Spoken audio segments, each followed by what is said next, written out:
Hello दोस्तों, आज की कहानी का नाम है सैलानी बंदर। इसे लिखा है मुंशी प्रेमचंद जी ने। चलिए कहानी का वाचन प्रारंभ करते हैं। जीवन दास नाम का एक गरीब मदारी अपने बंदर मन्नू को नचाकर अपनी जीविका चलाया करता था। वह और उसकी स्त्री बुधिया दोनों मन्नू को बहुत प्यार करते थे। उनके कोई संतान न थी। मन्नू ही उनके स्नेह और प्रेम का पात्र था। दोनों उसे अपने साथ खिलाते और अपने साथ सुलाते थे। उनकी दृष्टि में मन्नू से अधिक प्रिय वस्तु न थी। जीवन दास उसके लिए एक गेंद लाया था। मन्नू आंगन में गेंद खेला करता था। उसके भोजन करने को एक मिट्टी का प्याला था, ओढ़ने को कंबल का एक टुकड़ा, सोने को एक बोरिया और उचकने के लिए छप्पर में एक रस्सी। मन्नू इन वस्तुओं पर जान देता था।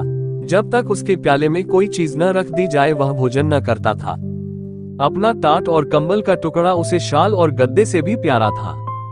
उसके दिन बड़े सुख से बीतते थे। वो प्रातः काल रोटियां खाकर मदारी के साथ तमाशा करने जाता था।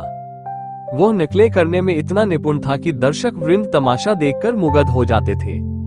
लकड़ी हाथ में लेकर वृद्धों की भांति चलता, आसन मारकर पूजा करता, तिलक मुद्रा लगाता, फिर पोथी बगल में दबाकर पाठ करने चलता। ढोल बजाकर गाने की नकल इतनी मनोहर थी कि दर्शक लोटपोट हो जाते थे। तमाशा खत्म हो जाने पर वह सबको सलाम करता था, लोगों के पैर पकड़कर पैसे वसूल करता था। मन्नू का कटोरा पैसों से भर जाता था। इसके उपरांत कोई मन्नू को एक अमरूद खिला देता, काई उसके सामने मिठाई फेंक देता। लड़कों को तो उसे देखने से जी ही न भरता था। वे अपने अपने घर से दौड़ दौड़कर रोटियां लाते और उसे खिलाते थे। मोहल्ले के लोगों के लिए भी मन्नू मनोरंजन की एक सामग्री थी। जब वो घर पर रहता तो एक न एक आदमी आकर उससे खेलता रहता। खोंचे वाले फेरी करते हुए उसे कुछ न कुछ दे देते थे। जो बिना दिए निकल जाने की चेष्टा करता उससे भी मन्नू पैर पकड़कर वसूल कर लिया करता था। मन्नू को अगर चिढ़ थी तो कुत्तों से। उसके मारे उधर से कोई कुत्ता न निकलने पाता था और कोई आ जाता तो मन्नू उसे अवश्य ही 2-4 कनेटियां और झांपड़ लगाता था। उसके सर्वप्रिय होने का यह एक और कारण था। दिन को कभी कभी बुधिया धूप में लेट जाती तो मन्नू उसके सिर की जुएं निकालता और वह उसे गाना सुनाती। वह जहाँ कहीं जाती थी वहीं मन्नू उसके पीछे पीछे जाता था। माता और पुत्र में भी इससे अधिक प्रेम न हो सकता था। एक दिन मन्नू केजी में आया कि चलकर कहीं फल खाना चाहिए। फल खाने को मिलते तो थे पर वृक्षों पर चढ़कर डालियों पर उचकने, कुछ खाने और कुछ गिराने में कुछ और ही मजा था। बंदर विनोदशील होते ही हैं और मन्नू में इसकी मात्रा कुछ अधिक थी भी। कभी पकड़ धकड़ और मारपीट की नौबत न आई थी। पेड़ों पर चढ़कर फल खाना उसके लिए स्वाभाविक जान पड़ता था। यह न जानता था कि वहाँ प्राकृतिक वस्तुओं पर भी किसी न किसी की छाप लगी हुई है।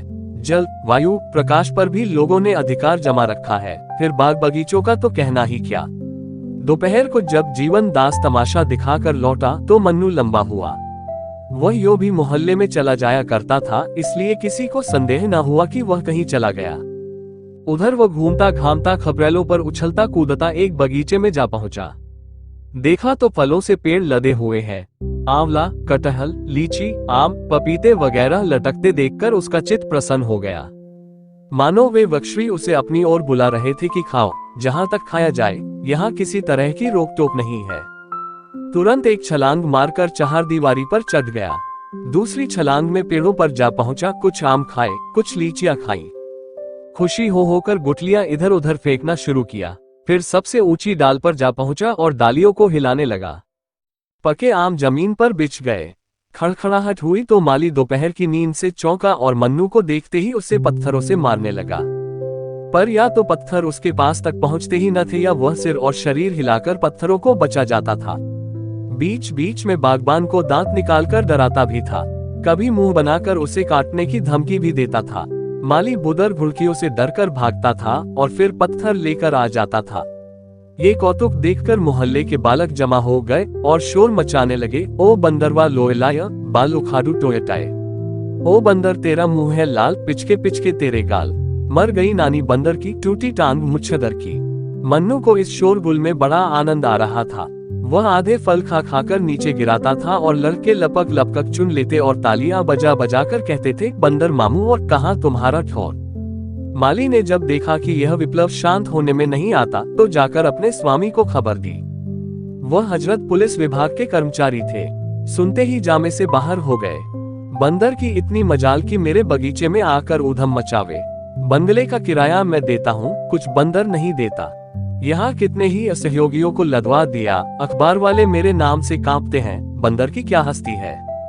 तुरंत बंदूक उठाए और बगीचे में आ पहुँचे। देखा मन्नू एक पेड़ को जोर जोर से हिला रहा था। लाल हो गए और उसी तरफ बंदूक तानी। बंदूक देखते ही मन्नू के होश उड़ गए। उस पर आज तक किसी ने बंदूक नहीं तानी थी, पर उसने बंदूक की आवाज सुनी थी, चिड़ियों को मारे जाते देखा था, और न देखा होता तो भी बंदूक से उसे स्वाभाविक भय होता। पशु बुद्धि अपने शत्रुओं से स्वतः सशंक हो जाती है। मन्नू के पांव मानो सुन्न हो गए। वह उछलकर किसी दूसरे वृक्ष पर भी न जा सका, उसी डाल पर दुबक कर बैठ गया। साहब को उसकी यह कला पसंद आई, दया आ गई। माली को भेजा, जाकर बंदर को पकड़ ला। माली दिल में तो डरा, पर साहब के गुस्से को जानता था। चुपके से वृक्ष पर चढ़ गया और हजरत बंदर को एक रस्सी में बांध लाया।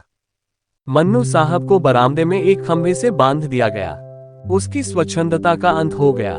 संध्या तक वहीं पड़ा हुआ करुण स्वर में कूकू करता रहा। सांझ हो गई तो एक नौकर उसके सामने एक मुट्ठी चने डाल गया। अब मन्नू को अपनी स्थिति के परिवर्तन का ज्ञान हुआ। न कंबल न टाट, जमीन पर पड़ा बिसूर रहा था। चने उसने छुए भी नहीं। पछता रहा था कि कहां से फल खाने निकला। मदारी का प्रेम याद आया। बेचारा मुझे खोजता फिरता होगा। मदारिन प्याले में रोटी और दूध लिए मुझे मन्नू मन्नू पुकार रही होगी। हाँ विपत्ति, तूने मुझे कहां लाकर छोड़ा। रात भर वह जागता और बार बार खंभे के चक्कर लगाता रहा। साहब का कुत्ता टामी बार बार डराता और भौंकता था। मन्नू को उस पर ऐसा क्रोध आता था कि पांव तो मारे चपतों के चौंधिया दूं, पर कुत्ता निकट न आता, दूर ही से गरज कर रह जाता था। रात गुजारी तो साहब ने आकर मन्नू को 2-3 ठोकरें जमाई। सुअर, रात भर चिल्ला चिल्ला कर नींद हराम कर दी, आंख तक न लगी। बच्चा, आज भी तुमने गुल मचाया तो गोली मार दूंगा। ये कहकर वो तो चले गए। अब नटखट लड़कों की बारी आई। कुछ घर के और कुछ बाहर के लड़के जमा हो गए। कोई मन्नू को मुंह चिढ़ाता, कोई उस पर पत्थर फेंकता और कोई उसको मिठाई दिखाकर ललचाता था। कोई उसका रक्षक न था, किसी को उस पर दया न आती थी। आत्मरक्षा की जितनी क्रियाएं उसे मालूम थी, सब करके हार गया। प्रणाम किया, पूजा पाठ किया, लेकिन इसको उपहार यही मिला कि लड़कों ने उसे और भी दिख करना शुरू किया। आज किसी ने उसके सामने चने भी न डाले, और यदि डाले भी तो वह खा न सकता। शोक ने भोजन की इच्छा न रखी थी। संध्या समय मदारी पता लगाता हुआ साहब के घर पहुंचा। मन्नू उस देखते ही ऐसा अधीर हुआ, मानो जंजीर तोड़ डालेगा, खंभे को गिरा देगा। मदारी ने जाकर मन्नू को गले से लगा लिया और साहब से बोला, हुजूर, भूल चूक तो आदमी से भी हो जाती है, ये तो पशु है। मुझे चाहे जो सजा दीजिए, पर इसे छोड़ दीजिए। सरकार, यही मेरी रोटियों का सहारा है। इसके बिना हम 2 प्राणी भूखों मर जाएंगे। इसे हमने लड़के की तरह पाला है, जब से यह भागा है। मदारिन ने दाना पानी छोड़ दिया है। इतनी दया कीजिए सरकार, आपका अकबाल सदा रोशन रहे, इससे भी बड़ा ओहदा मिले, कलम चाक हो, मुद्दई बेबाक हो। आप है सपूत, सदा रहे मजबूत, आपके बैरी को दाबे भूत। मगर साहब ने दया का पाठ न पढ़ा था। भुड़क कर बोले, चुप रह पाजी, टे टे करके दिमाग चाट गया। बंदर छोड़कर बाग का सत्यानाश कर डाला, अब खुशामद करने चले हो। जाकर देखो तो इसने कितने फल खराब कर दिए।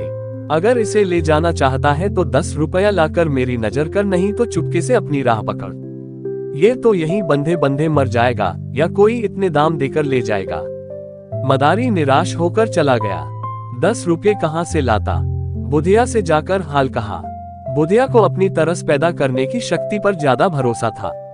बोली, बस देख ली तुम्हारी करतूत, जाकर लाठी सी मारी होगी। हाकिमों से बड़े दांव पेंच की बातें की जाती हैं, तब कहीं जाकर वे पसीजते हैं। चलो मेरे साथ, देखो छुड़ा लाती हूँ कि नहीं। ये कहकर उसने मन्नू का सब सामान एक गठरी में बांधा और मदारी के साथ साहब के पास आए। मन्नू अब की इतने जोर से उछला कि खंभा हिल उठा। बुधिया ने कहा, सरकार, हम आपके द्वार पर भीख मांगने आए हैं, ये बंदर हमको दान दे दीजिए। साहब, हम दान देना पाप समझते हैं। मदारिन, हम देश देश घूमते हैं, आपका जस गावेंगे। साहब, हमें जस की चाह या परवाह नहीं है। मदारिन, भगवान आपको इसका फल देंगे। साहब, मैं नहीं जानता भगवान कौन बला है। मदारिन, महाराज, क्षमा की बड़ी महिमा है। साहब, हमारे यहाँ सबसे बड़ी महिमा दंड की है। मदारिन हुजूर, आप हाकिम हैं। हाकिमों का काम है न्याय कराना। फलों के पीछे दो आदमियों की जान न लीजिए। न्याय ही से हाकिम की बड़ाई होती है। साहब, हमारी बड़ाई क्षमा और न्याय से नहीं है और न न्याय करना हमारा काम है। हमारा काम है मौज करना। बुधिया की एक भी युक्ति इस अहंकार मूर्ति के सामने न चली। अंत को निराश होकर वो बोली, हुजूर, इतना हुक्म तो दे दे कि ये चीजें बंदर के पास रखा दूं। इन पर यह जान देता है। साहब, मेरे यहाँ कूड़ा करकट रखने की जगह नहीं है। आखिर बुधिया हताश होकर चली गई। टामी ने देखा मन्नू कुछ बोलता नहीं तो शेर हो गया। भूंकता भूंकता मन्नू के पास चला आया। मन्नू ने लपककर उसके दोनों कान पकड़ लिए और इतने तमाचे लगाए कि उसे छठी का दूध याद आ गया। उसकी चिल्लाहट सुनकर साहब कमरे से बाहर निकल आए और मन्नू के कई ठोकरें लगाई। नौकरों को आज्ञा दी कि इस बदमाश को 3 दिन तक कुछ खाने को मत दो। संयोग से उसी दिन एक सर्कस कंपनी का मैनेजर साहब से तमाशा करने की आज्ञा लेने आया। उसने मन्नू को बंधे रोनी सूरत बनाए बैठे देखा तो पास आकर उसे पुचकारा। मन्नू उछलकर उसकी टांगों से लिपट गया और उसे सलाम करने लगा। मैनेजर समझ गया कि यह पालतू जानवर है। उसे अपने तमाशे के लिए बंदर की जरूरत थी। साहब से बातचीत की, उसका उचित मूल्य दिया और अपने साथ ले गया। किंतु मन्नू को शीघ्र ही विदित हो गया कि यहाँ मैं और भी बुरा फंसा। मैनेजर ने उसे बंदरों के रखवाले को सौंप दिया। रखवाला निष्ठुर और क्रूर प्रकृति का प्राणी था। उसके अधीन और भी कई बंदर थे। सभी उसके हाथों कष्ट भोग रहे थे। वो उनके भोजन की सामग्री खुद खा जाता था। अन्य बंदरों ने मन्नू का सहर्ष स्वागत नहीं किया। उसके आने से उनमें बड़ा कोलाहल मचा। अगर रखवाले ने उसे अलग न कर दिया होता तो वे सब उसे नोचकर खा जाते। मन्नू को अब नई विद्या सीखनी पड़ी। पैरगाड़ी पर चढ़ना, दौड़ते घोड़े की पीठ पर 2 टांगों से खड़े हो जाना, पतली रस्सी पर चलना इत्यादि बड़ी ही कष्टप्रद साधनाएं थी। मन्नू को ये सब कौशल सीखने में बहुत मार खानी पड़ती। जरा भी चूकता तो पीठ पर डंडा पड़ जाता। उससे अधिक कष्ट की बात यह थी कि उसे दिन भर एक कटघरे में बंद रखा जाता था जिसमें कोई उसे देख न ले। मदारी के यहाँ तमाशा ही दिखाना पड़ता था, किंतु उस तमाशे और इस तमाशे में बड़ा अंतर था। कहाँ वे मदारी की मीठी मीठी बातें, उसका दुलारा और प्यार, और कहाँ ये कारावास और डंडों की मार। ये काम सीखने में उसे इसलिए और भी देर लगती थी कि वो अभी तक जीवन दास के पास भाग जाने के विचार को भूला न था। नित्य इसकी ताक में रहता कि मौका पाऊं और निकल जाऊं, लेकिन वहां जानवरों पर बड़ी कड़ी निगाह रखी जाती थी। बाहर की हवा तक न मिलती थी। भागने की तो बात क्या, काम लेने वाले सब थे मगर भोजन की खबर लेने वाला कोई भी न था। साहब की कैद से तो मन्नू जल्द ही छूट गया था, लेकिन इस कैद में 3 महीने बीत गए। शरीर घुल गया। नित्य चिंता घेरे रहती थी, पर भागने का कोई ठीक ठिकाने न था। जी चाहे या न चाहे उसे काम अवश्य करना पड़ता था। स्वामी को पैसों से काम था, वो जिए चाहे मरे। संयोगवश एक दिन सर्कस के पंडाल में आग लग गई। सर्कस के नौकर चाकर सब जुआरी थे। दिन भर जुआ खेलते, शराब पीते और लड़ाई झगड़ा करते थे। इन्हीं झंझटों में एकाएक गैस की नली फट गई। हाहाकार मच गया। दर्शक वृंद जान लेकर भागे। कंपनी के कर्मचारी अपनी चीजें निकालने लगे। पशुओं की किसी को खबर न रही। सर्कस में बड़े बड़े भयंकर जीव जंतु तमाशा करते थे।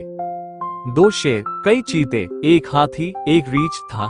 कुत्तों, घोड़ों तथा बंदरों की संख्या तो इससे कहीं अधिक थी। कंपनी धन कमाने के लिए अपने नौकरों की जान को कोई चीज नहीं समझती थी। ये सब के सब जीव इस समय तमाशे के लिए खोले गए थे। आग लगते ही वे चिल्ला चिल्ला कर भागे। मन्नू भी भागा खड़ा हुआ। पीछे फिरकर भी न देखा कि पंडाल जला या बचा। मन्नू कूदता फांदता सीधे घर पहुंचा जहां जीवन दास रहता था, लेकिन द्वार बंद था। खपरेल पर चढ़कर वो घर में घुस गया, मगर किसी आदमी का चिन्ह नहीं मिला। वह स्थान जहां वो सोता था और जिसे बुधिया गोबर से लीपकर साफ रखा करती थी, अब घास पात से ढका हुआ था। वो लकड़ी जिस पर चढ़कर कूदा करता था, दीमकों ने खा ली थी। मोहल्ले वाले उसे देखते ही पहचान गए। शोर मच गया, मन्नू आया, मन्नू आया। मन्नू उस दिन से रोज संध्या के समय उसी घर में आ जाता और अपने पुराने स्थान पर लेट रहता। वो दिन भर मोहल्ले में घूमा करता था। कोई कुछ दे देता तो खा लेता था, मगर किसी की कोई चीज नहीं छूता था। उसे अब भी आशा थी कि मेरा स्वामी यहाँ मुझसे अवश्य मिलेगा। रातों को उसके कराहने की करुण ध्वनि सुनाई देती थी। उसकी दीनता पर देखने वालों की आंखों से आंसू निकल पड़े थे। इस प्रकार कई महीने बीत गए। एक दिन मन्नू गली में बैठा हुआ था। इतने में लड़कों का शोर सुनाई दिया। उसने देखा एक बुढ़िया नंगे बदन, एक चित्रा कमर में लपेटे सिर के बाल छिटकाए भूतनियों की तरह चली आ रही है और कई लड़के उसके पीछे पत्थर फेंकते पगली नानी की हाक लगाते तालियां बजाते चले जा रहे हैं। वह रह रहकर रुक जाती है और लड़कों से कहती है, मैं पगली नानी नहीं हूँ, मुझे पगली क्यों कहते हो। आखिर बुढ़िया जमीन पर बैठ गई और बोली, बताओ मुझे पगली क्यों कहते हो। उसे लड़कों पर लेशमात्र भी क्रोध न आता था। वह न रोती थी न हंसती। पत्थर लग भी जाता तो चुप हो जाती थी। एक लड़के ने कहा, तू कपड़े क्यों नहीं पहनती, तू पागल नहीं तो और क्या है। बुढ़िया, कपड़े जाड़े में सर्दी से बचने के लिए पहने जाते हैं, आजकल तो गर्मी है। लड़का, तुझे शर्म नहीं आती। बुढ़िया, शर्म किसे कहते हैं बेटा, इतने साधु सन्यासी नंगे रहते हैं, उनको पत्थर से क्यों नहीं मारते। लड़का, वे तो मर्द है। बुढ़िया, क्या शर्म औरतों ही के लिए है, मर्दों को शर्म नहीं आनी चाहिए। लड़का, तुझे जो कोई जो कुछ दे देता है उसे तू खा लेती है, तू पागल नहीं तो और क्या है। बुढ़िया, इसमें पागलपन की क्या बात है बेटा, भूख लगती है पेट भर लेती हूँ। लड़का, तुझे कुछ विचार नहीं है, किसी के हाथ की चीज खाते घिन नहीं आती। बुढ़िया, घिन किसे कहते हैं बेटा, मैं भूल गई। लड़का, सभी को घिन आती है, क्या बता दूं, घिन किसे कहते हैं। दूसरा लड़का, तू पैसे क्यों हाथ से फेंक देती है, कोई कपड़े देता है तो क्यों छोड़कर चल देती है, पगली नहीं तो क्या है। बुढ़िया, पैसे कपड़े लेकर क्या करूं बेटा। लड़का, और लोग क्या करते हैं, पैसे रुपये का लालच सभी को होता है। बुढ़िया, लालच किसे कहते हैं बेटा, मैं भूल गई। लड़का, इसी से तुझे पगली नानी कहते हैं। तुझे न लोभ है, न घिन है, न विचार है, न लाज है, ऐसों को ही पागल कहते हैं। बुढ़िया, तो यही कहो, मैं पगली हूँ। लड़का, तुझे क्रोध क्यों नहीं आता। बुढ़िया, क्या जाने बेटा, मुझे तो क्रोध नहीं आता, क्या किसी को क्रोध भी आता है, मैं तो भूल गई। कई लड़कों ने इस पर पगली पगली का शोर मचाया और बुढ़िया उसी तरह शांत भाव से आगे चली। जब वह निकट आई तो मन्नू उसे पहचान गया। ये तो मेरी बुढ़िया है। वो दौड़कर उसके पैरों से लिपट गया। बुढ़िया ने चौंककर मन्नू को देखा, पहचान गई। उसने उसे छाती से लगा लिया। मन्नू को गोद में लेते ही बुढ़िया को अनुभव हुआ कि मैं नग्न हूँ। मारे शर्म के वह खड़ी न रह सकी। बैठकर एक लड़के से बोली, बेटा मुझे कुछ पहनने को दोगे। लड़का, तुझे तो लाज ही नहीं आती ना। बुढ़िया, नहीं बेटा, अब तो आ रही है, मुझे न जाने क्या हो गया था। लड़कों ने फिर पगली पगली का शोर मचाया तो उसने पत्थर फेंककर लड़कों को मारना शुरू किया। उनके पीछे दौड़ी। एक लड़के ने पूछा, अभी तो तुझे क्रोध नहीं आता था, अब क्यों आ रहा है। बुढ़िया, क्या जाने क्यों अब क्रोध आ रहा है। फिर किसी ने पगली कहा तो बंदर से कटवा दूंगी। एक लड़का दौड़कर एक फटा हुआ कपड़ा ले आया। बुढ़िया ने वो कपड़ा पहन लिया, बाल समेट लिए। उसके मुख पर जो एक अमानुष आभा थी, उसकी जगह चिंता का पीलापन दिखाई देने लगा। वो रो रो कर मन्नू से कहने लगी, बेटा तुम कहाँ चले गए थे, इतने दिन हो गए हमारी सुध न ली। तुम्हारी मदारी तुम्हारे ही वियोग में परलोक से धारा। मैं भिक्षा मांगकर अपना पेट पालने लगी, घर द्वार तहस नहस हो गया। तुम थे तो खाने की, पहनने की, गहने की, घर की इच्छा थी, तुम्हारे जाते सब इच्छाएं लुप्त हो गईं। अकेली भूख तो सताती थी, पर संसार में और किसी की चिंता न थी। तुम्हारा मदारी मरा, पर आंखों में आंसू न आए। वो खाट पर पड़ा कराहता था और मेरा कलेजा ऐसा पत्थर का हो गया था कि उसकी दवा दारू की कौन कहे, उसके पास खड़ी तक न होती थी। सोचती थी, यह मेरा कौन है। अब आज वे सब बातें और अपनी वो दशा याद आती है तो यही कहना पड़ता है कि मैं सचमुच पगली हो गई थी और लड़कों का मुझे पगली नानी कहकर चिढ़ाना ठीक ही था। ये कहकर बुढ़िया मन्नू को लिए हुए शहर के बाहर एक बाग में गई, जहां वह एक पेड़ के नीचे रहती थी। वहां थोड़ी सी पुआल हुई थी, इसके सिवा मनुष्य के बसेरे का और कोई चिन्ह न था। आज से मन्नू बुढ़िया के पास रहने लगा। वह सवेरे घर से निकल जाता और नकलें करके भीख मांगकर बुढ़िया के खाने भर को नाज या रोटियां ले आता था। पुत्र भी अगर होता तो वह इतने प्रेम से माता की सेवा न करता। उसकी नकलों से खुश होकर लोग उसे पैसे भी देते थे। उस पैसों से बुढ़िया खाने की चीजें बाजार से लाती थी।